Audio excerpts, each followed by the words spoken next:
Olá pessoal, então vamos dar continuidade na nossa aula aqui e hoje vamos falar sobre planetas, satélite e leis de Kepler. Bom, para entrar nas leis de Kepler a gente vai falar um pouco sobre a história da ciência aí e entre os diversos nomes que aparecem ao longo da história, a gente tem os principais aqui que é Aristóteles, Cláudio Ptolomeu, Copérnico, Tycho Brahe, Giordano Bruno, Galileu Galilei, Johannes Kepler e Newton. Tá? Então a gente vai fazer aí um bate-papo a respeito desses pesquisadores e cientistas até a gente chegar lá nas leis de Kepler e por último Newton. Tá? Então olha só, quando a gente começa a falar sobre os sistemas planetários, vem em mente o primeiro sistema, que foi o sistema geocêntrico, tá? No qual considerava que a Terra era o centro e tudo girava ao redor. Esse era um modelo já defendido lá por Aristóteles no ano, só um pouquinho aqui, no ano de 350 a.C., tá? Perceba que ele desenvolveu uma teoria que defendia essa ideia. E ela durou por muitos anos. Por quê? Porque a igreja defendia essa ideia. Como a igreja defendia, tinha uma tendência de permanecer essas ideias fixas. Por quê? Porque se fosse contra a igreja era acusado de heresia e na época eles não perdoavam, mandavam para a fogueira mesmo. Tá? E já em 90 a 168 depois de Cristo, lá no século II, o astrônomo Cláudio Ptolomeu reforçou esse modelo geocêntrico, tá? E ele deu uma explicação mais completa para esse modelo, firmando mais ainda o sistema geocêntrico, no qual a Terra está no centro e ao redor existia esses outros corpos celestes girando ao redor. Só que, no entanto, quando a gente observa o céu noturno, a gente observa pontos luminosos, que são as estrelas, que giram em torno de um ponto que fica no Polo Norte. Tá?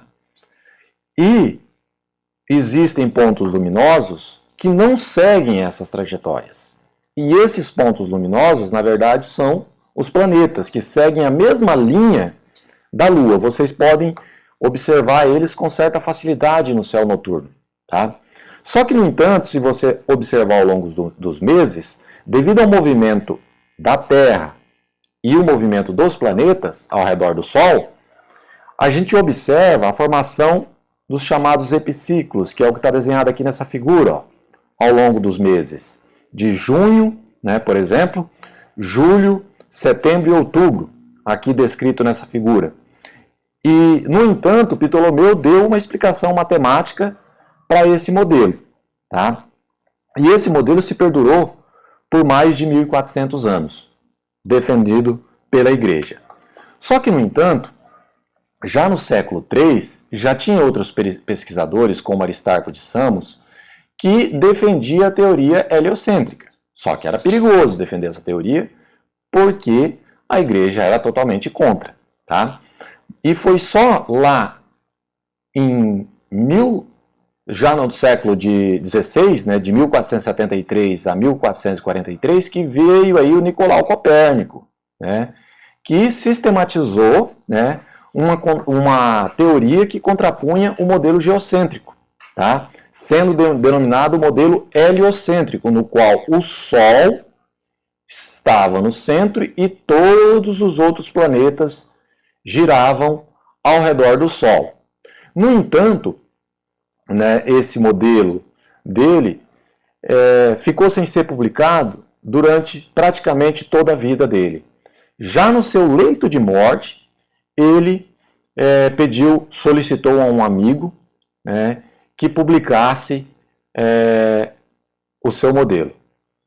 No entanto, tá, na época se tinha tanto medo da Igreja Católica que Andreas Osiander, antes de publicar, ele colocou no prefácio que aquilo não era uma visão real do universo, mas apenas um cálculo coerente com a observação.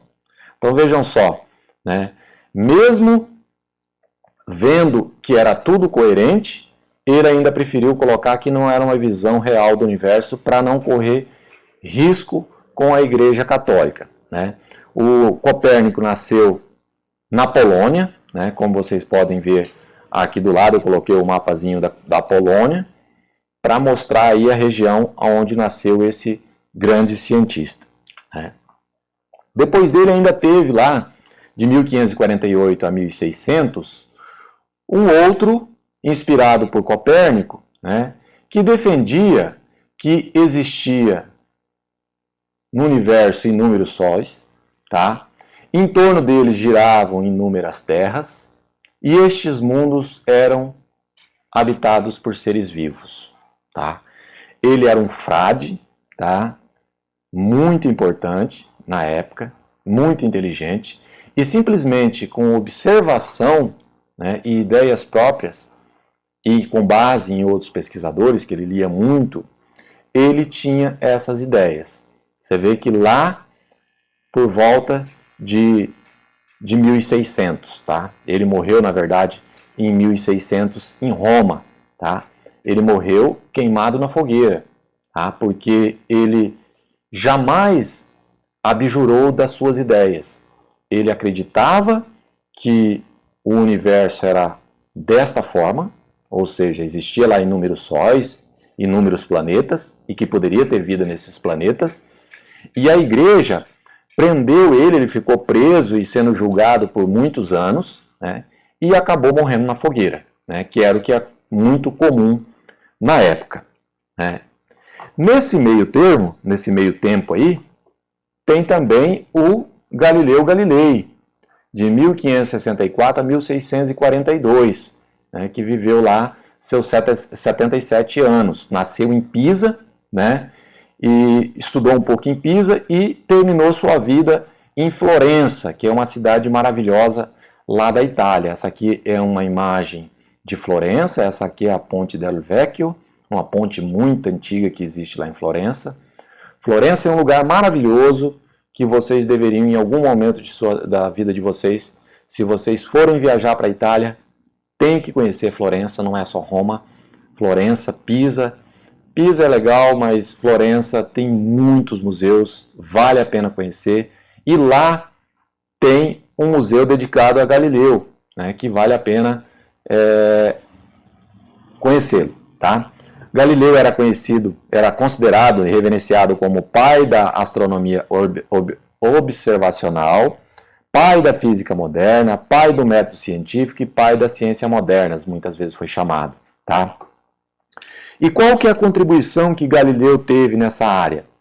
Em maio de 1609, né, Galileu ouve falar de um instrumento para olhar coisas a distâncias, construído com um tubo e uma lente em cada uma das extremidades. Isso feito por um fabricante de óculos holandês chamado Hans Lippershey, aonde o fim dessa invenção era fins militares, porque era possível observar objetos à distância utilizando esse instrumento. Quando o Galileu ficou sabendo, Galileu construiu o seu primeiro telescópio, que ele chamou na época de Perpicillium, né? Isso foi lá em junho, que era um objeto de se olhar por, né? Que ele conseguia aumentar apenas 3 vezes. Só que rapidamente Galileu conseguiu aprimorar e o aumento passou a ser de 20 vezes, que para a época era fantástico, né? Aqui tem uma fotografia, né, da luneta de Galileu, ó, os detalhes em couro aqui da ocular, tá? E com essa luneta, Galileu conseguiu fazer diversas observações e diversas contribuições que davam mais indícios de um sistema heliocêntrico, tá? Então ele fortaleceu, né, a ideia do sistema heliocêntrico. Então vamos adiante e ver alguns dos seus resultados. Ele publicou os resultados no Mensageiro das Estrelas, em 1610, Siderius Nuncius. E no Mensageiro das Estrelas, ele mostrou algumas de suas observações. O que era curioso, ó, que de 1609 a 1610, não tinha máquina digital que hoje a gente coloca lá na ponta de um telescópio e tira foto, ou uma câmera fotográfica qualquer. Ele ia lá, observava com a luneta e desenhava no seu caderninho. Né? Então ele fez diversas ilustrações, ó, da Lua. E aqui já começou um grande problema para a época, porque a igreja considerava que a Lua era totalmente lisa, como essa imagem aqui do lado, sem defeito nenhum. E Galileu observou crateras na Lua, ou seja, imperfeições na Lua. Tá? Já começou por aí. E ele observou que Júpiter possuía luas. Ele conseguiu observar pontos ao redor de Júpiter. E observando ao longo de meses, ele percebeu que em determinado momento ele não via esses pontos.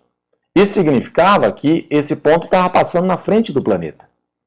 Ou seja, que nem todo objeto celeste girava ao redor da Terra, como era previsto inicialmente.